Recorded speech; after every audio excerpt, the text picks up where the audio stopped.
Hey you, do you want to know all about the new iPhone 10? Well, you've come to the right place! What up, my name is Atti and welcome back to another episode. As you've seen on my social media accounts, I finally received my new iPhone 10 and I wanted to give you a thorough comparison between my old iPhone 7 Plus and the new iPhone 10. And by the way, this little intro here is filmed on the back of my iPhone 10. So what do you think about the new image stabilization, by the way? So, well, I guess let's get unboxing.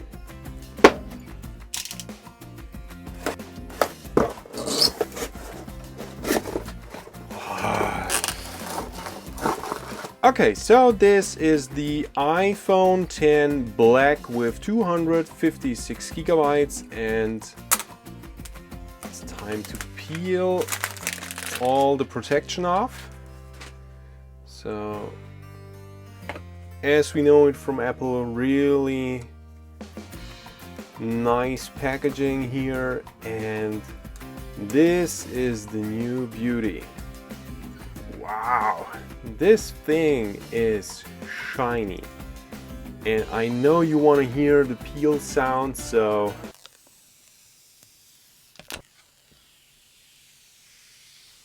isn't this thing gorgeous or what? The finish is really incredible. The sides have a little bit of gray in it, so it's not completely black. And the back finish of the iPhone 10 is incredibly beautiful. This is seriously by far one of the smoothest and most beautiful iPhones I ever held in my hand.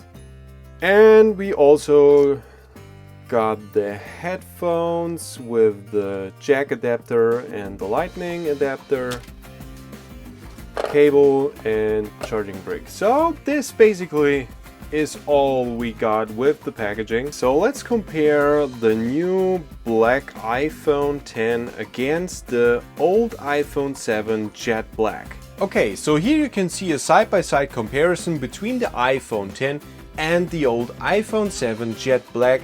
And as you can see, I used my iPhone 7 Jet Black all the time without any protection. So you definitely can notice the tear and wear on the side and especially on the back of the iPhone 7. I hope that the glass cover on the iPhone 10 will be a bit stronger than the polished black on the iPhone 7, so it won't get too much scratch in there over the time. And if you buy such an expensive phone with such a unique design, you don't want to wrap it in a cover or in a bumper or anything like that. So I will definitely use mine without any protection whatsoever.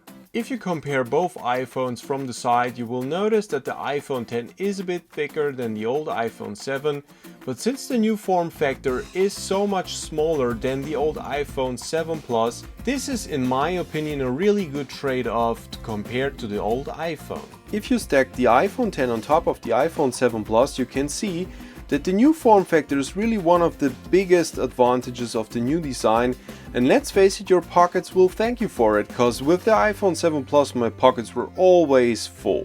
Apple also increased the size of the new power button on the iPhone 10 and outfitted it with new features, but let's talk about that later.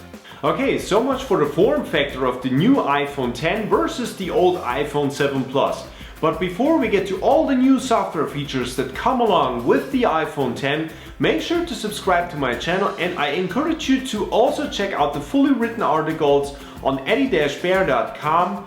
So let's begin with the software right at the start, and let's talk about how to set up a new iPhone with iOS 11 and how easy it got. Setting up your fresh iOS device is pretty easy these days with a feature called Quick Start. The only thing you need is another iOS device. And with that you can automatically transfer your whole account from one device to another, or you can use it to activate newly acquired devices. This feature also uses the pointy sphere we already know from the Apple Watch setup. And of course there is the Face ID setup, which is replacing the Touch ID setup. And one thing is absolutely certain, setting up Face ID is way easier than setting up Touch ID. You don't need any experience on how to place your finger on your fingerprint scanner. You just need to hold your face 2 times into camera, tilt your head around, and you're already good to go.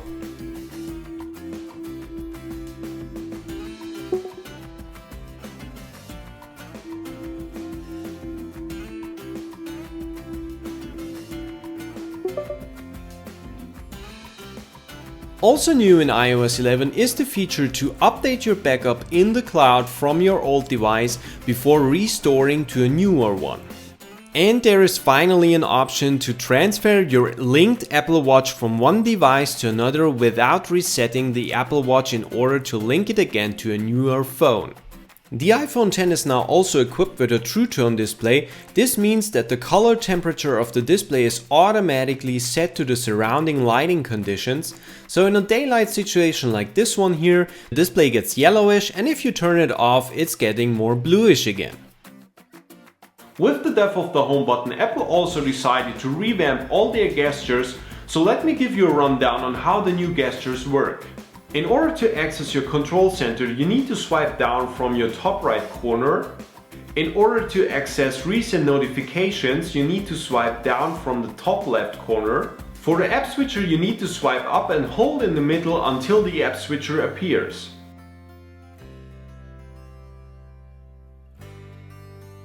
In order to kill frozen apps, you need to open the app switcher, tap on the frozen app and wait until a minus symbol appears, and then you can close the individual app. Also a really nice feature that was introduced with the iPhone 7 Plus. If you had little hands like I do, you could do a double tap on the home button in order to pull down the screen. But since there is no home button anymore, this feature is still included in iOS 11. If you have it enabled, you can pull down the whole content of your screen by a gentle swipe from top to down on the area of the new home button. In order to activate Siri, you now need to hold down the power button for about 2 seconds. Hey Siri, turn on the light in the bureau. Okay, the lights are on.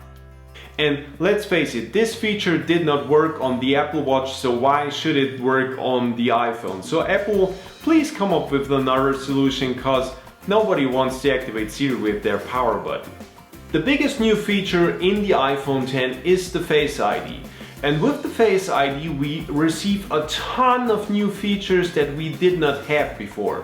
For starters, if you take a look at your notifications will only be revealed to you when you look at your phone. The moment you place your phone back on the table and someone else picks up your phone, your notifications are automatically sealed again. Face ID also unlocks your Apple Watch when you look at your phone, and you don't even need to swipe up in order to unlock your Apple Watch. And by the way, if you haven't seen my review on the new Apple Watch Series 3, also make sure to check out my other video I released a few weeks ago. Since Apple Pay is now also using your Face ID, you first need to look at your phone before you hold it next to the card reader when you want to pay something with Apple Pay.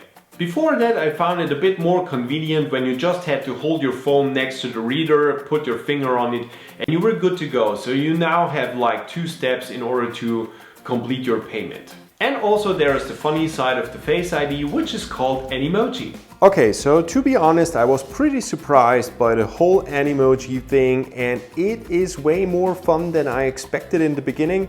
And also it works better than I hoped it would.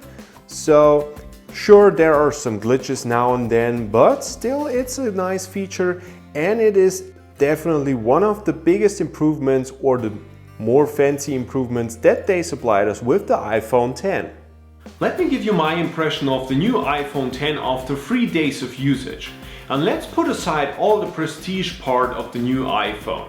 If you have small hands like I do, the new form factor is definitely a blessing. It's way easier to use the phone throughout the day, it is way more accessible, and to be honest, it is more grippy. But when it comes to placing the phone somewhere on a couch or something, the new glass background will definitely make it slip from even the flattest surface, so be prepared to eventually drop your phone more often than before. For me, the loss of the home button isn't really a big issue, and to be honest, the Face ID is quicker and more advanced than I thought it would be. The first versions of Touch ID were way slower and you had to place your finger multiple times on it in order to unlock your phone. This is not the case with the Face ID. Sure, you have situations where your face isn't recognized when you have your hand in your face or something like this, but it is still quicker than Touch ID in the beginning. Also, another downside on the new iPhone X is that the new form factor will definitely not fit most of the accessories you bought before, so any iPhone case or mount or whatever you have lying around will not fit anymore. For example, let's take the controller of the DJI Mavic Pro. If you place your iPhone X within the controller, there is not much place to secure your iPhone in there, and this is something you hadn't had any problem before with the iPhone 7 Plus. Another thing that got a huge bump in the tech specs are the cameras. The back-facing cameras are now both stabilized and the front-facing camera is now able to take pictures with depth field of view. The front-facing camera not only can give you now depth field of view, you are now also able to choose between 5 different light setups for your face. So let me give you a little preview.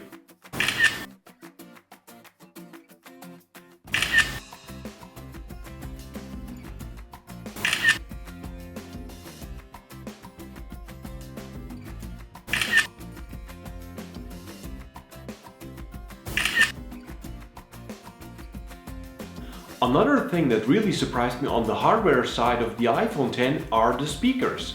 And to be honest, I wasn't expecting this much of an improvement compared to the iPhone 7 Plus.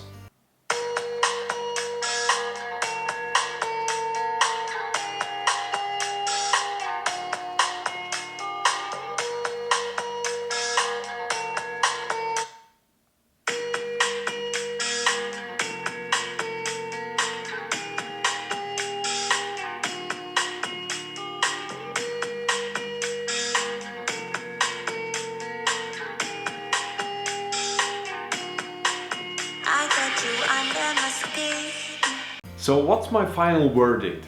The iPhone X is by far the biggest improvement that Apple has released in the last few years, and I wouldn't want to trade my iPhone X away for nothing. So I give it definitely 2 thumbs up, and I would recommend, if you have the money, buy it and you will definitely have a lot of fun with it. But hit me up in the comments and tell me what you think about the new iPhone X. Would you spend so much money on a new phone? Also, if you have some questions and you would like to know more about the iPhone, also hit me up. And as always, thank you again for watching, and I'm hoping to see you next time.